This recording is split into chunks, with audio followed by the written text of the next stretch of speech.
மிகு அறநிலையத்துறை அமைச்சர்கள். மாண்புமிகு பேரவைத் தலைவர் அவர்களே, மாண்புமிகு தமிழ்நாடு முதல்வர் அவர்களே, அறநிலையத்துறையை பொறுத்தவரைக்கும் கோவில்களின் வருமானம் கோவில்களில் வரக்கூடிய பக்தர்களுக்காக செலவிடப்படும் என்பதை நம்முடைய ஆளுநர் உரையில் இடம்பெற்றதுதான் அதனுடைய சாராம்சம். இன்னொன்று, சமீபத்தில் வெளியிடப்பட்ட திருமண மண்டபங்கள் மற்றும் வணிக வளாகங்கள், அந்த பணிகள் துவங்கப்படாத பணிகள் நிறுத்தப்பட்டது என்பது, இந்த பணிகளை பொறுத்த வரைக்கும் நாம் ஆராய்ந்த வரைக்கும் அந்த கோவில்களில் பொதுமக்களுக்கு தேவையான அடிப்படை வசதிகள், பொதுமக்களுக்கு தேவையான தங்குமிட வசதிகள், பொதுமக்கள் பக்தர்கள் வரப்போது அவர்களுக்கு தேவையான அடிப்படையிலான கழிப்பறை வசதிகள் போன்ற இந்த வசதிகளை மேம்படுத்துவதை காட்டிலும் இவர்கள் கமர்ஷியலாக கோவில்களுக்கு திருமண மண்டபங்கள் கட்டுவதிலும் வணிக வளாகங்கள் கட்டுவதிலும் அதன் மூலமாக வருவாய் ஈட்டுவதை மட்டுமே குறிக்கோளாக வைத்துக் கொண்டு இந்த திட்டங்களை துவங்கியதன் காரணமாக மேலும் அதன் மீது பல்வேறு நீதிமன்ற வழக்குகள், ஸ்டே ஆர்டர்ஸ் இருப்பதனால நாம் அதையெல்லாம் ரத்து செய்து அறிவிச்சிருந்தோம். இதற்கு ஒரே ஒரு உதாரணமாக, எந்த அளவிற்கு கோவில்களை கமர்ஷியலாக மாற்றுவதற்கு கடந்த ஆட்சி காலத்தில் முயற்சி செய்து கொண்டிருந்தார் என்பதற்காக ஒரே ஒரு சிறிய உதாரணத்தை மட்டும் சொல்லிடுறேன். அருள்மிகு குன்னூரில் இருக்கக்கூடிய அருள்மிகு விநாயகர் திருக்கோயில், ஏறத்தாழ அந்த கோயில்கள் இருந்து கோயில் நிதியை பயன்படுத்தி 10 கோடி ரூபாய் மதிப்பில ஒரு மல்டி லெவல் கார் பார்க்கிங் வசதியை அந்த கோயிலுக்கு ஏற்படுத்துவதற்கான திட்டத்தை இந்த அரசு அனுமதித்திருக்கிறது. இதற்கு முன்னால் இருந்தக்கூடிய அமைச்சர் அவர்கள் அதை அறிவித்திருக்கிறாங்க. அந்த கோயில்ல ஒட்டுமொத்தமாக மாதத்திற்கு வரக்கூடிய பக்தர்களின் எண்ணிக்கையே 500 தான் ஆவரேஜா. அதே போல அந்த கோவில்களுக்கு அடிப்படையில கழிப்பறை வசதி கூட கிடையாது.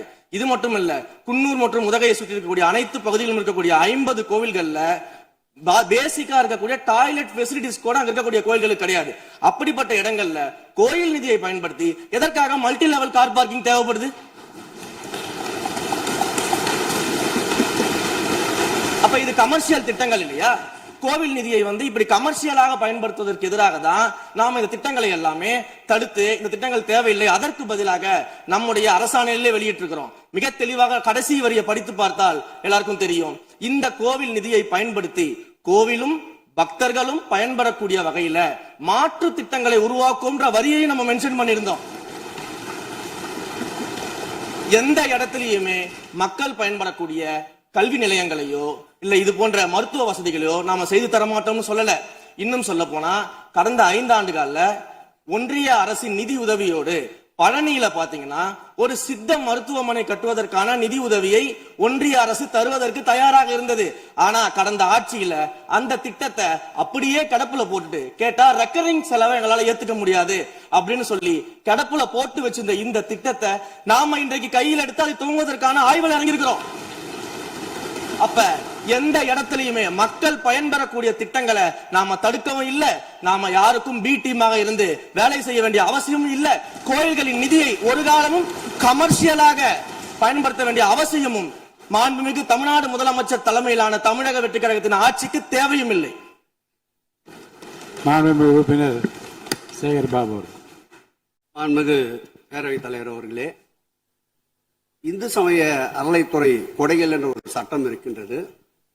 அந்த சட்டத்தில் விதி 69 என்ற குறிப்பிடப்பட்டிருக்கின்ற அந்த பணிகள் சட்ட விதிகளுக்கு உட்பட்டு சட்டத்தின் 36 பிரிவிலிருந்து தான் இந்த பணிகள் மேற்கொள்ளப்பட்டன. குறிப்பாக ஏதோ அமைச்சரே முடிவு செய்து திருமண மண்டபங்களையும் வணிக வளாகங்களையும் ஏற்படுத்துவதற்கு உத்தரவிட்டதாக மாண்புமிகு அமைச்சர் அவர்கள் அவைக்கு உண்மைக்கு புறம்பான தகவலை தந்து கொண்டிருக்கின்றார். ஒவ்வொரு திட்டங்களும் அன்றைய காலகட்டத்தில் இருந்த சட்டப்பேரவை உறுப்பினர்களுடைய பரிந்துரையின் அடிப்படையில், சட்டப்பேரவை உறுப்பினர்கள் கேட்டுக்கொண்டதற்கு அடிப்படையில் தான் அனைத்து திட்டங்களும் அந்த காலகட்டங்களில் கொண்டு வரப்பட்டது. அதோடு மட்டுமல்ல, உறுப்பினர் அவர்கள் குறிப்பிட்டு கூறினார், குன்னூரிலே மல்டி லெவல் கார் பார்க்கிங் கொண்டு வரப்பட்டது என்று.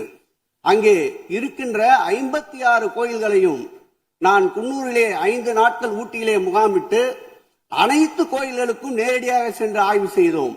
அந்த ஆய்வின் அடிப்படையில் அந்த திருக்கோயில்களுக்கு வருகின்ற பக்தர்களுடைய அடிப்படை தேவைகளுக்கு வருமானத்தை உயர்த்துவதற்காக குன்னூருக்கு சுற்றுலாவிற்கு வருகின்ற மக்களுடைய வாகனங்கள் போதிய அளவிற்கு பார்க்கிங்களுக்கு இடமில்லாமல் தவிக்கின்ற சூழ்நிலையில் அங்கே மல்டி லெவல் பார்க்கிங் கொண்டு வந்தால் நகராட்சி பரிந்துரையின் அடிப்படையில் வருமானம் பெருகும்.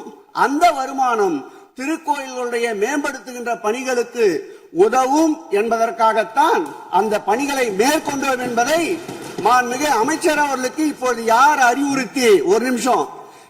அறிவுறுத்தி இந்த அரசாணையை வெளியிட்டிருக்கின்றாரோ அவர்தான் அப்பொழுது ஆணையாளராக இருந்தபோது இதே அறிவுறுத்தின் பேரில் அரசாணையை வெளியிட்டிருக்கிறார் என்பதை பேரவைத் தலைவர் வாயிலாக அமைச்சருக்கு தெரிவித்துக் கொள்கிறேன். மேலும் அவர் கூறுவதற்கு எனக்கு பாயிண்ட் ஆஃப் ஆர்டர்ல பதில் கூறுவதற்கு அனுமதிக்க வேண்டும். மாண்புமிகு பேரவைத் தலைவர் அவர்களே, குன்னூரில் இருக்கக்கூடிய அந்த விநாயகர் கோயிலுக்கு சொந்தமான இடத்துல மல்டி லெவல் கார் பார்க்கிங் அமைப்பதற்கு ஏற்கனவே அங்க இருக்கக்கூடிய நகராட்சி நிர்வாகம் ப்ரப்போசல் வழங்கிய போது அந்த நகராட்சி நிர்வாகத்திடம் நம்முடைய நிலத்தை குத்தகைக்கு கொடுத்து அதன் மூலமாக இருக்கக்கூடிய வருவாயை வைத்துக் கொண்டு நாம் முடிந்த வரையில் நம்முடைய கோயில்களுக்கு தேவையான அடிப்படை வசதிகளை நாம் செய்து கொடுக்கலாம். ஆனால் கோயில் நிதியவே 10 கோடி எடுத்து அங்க மல்டி லெவல் கார் பார்க்கிங் எந்த விதமான பொதுமக்களும் பக்தர்களும் கேட்கல. பக்தர்களும் பொதுமக்களும் கேட்பதெல்லாம் கோயிலுக்கு உள்ளே சென்று மனநிறைவோடு தரிசனம் செய்துவிட்டு வெளியே வரும்பொழுது அவர்களுக்கு தேவையான அடிப்படை வசதிகளை தான் பக்தர்கள் கேட்டுக் கொண்டிருக்கிறார்கள். அதை செய்தாலே போதுமானது.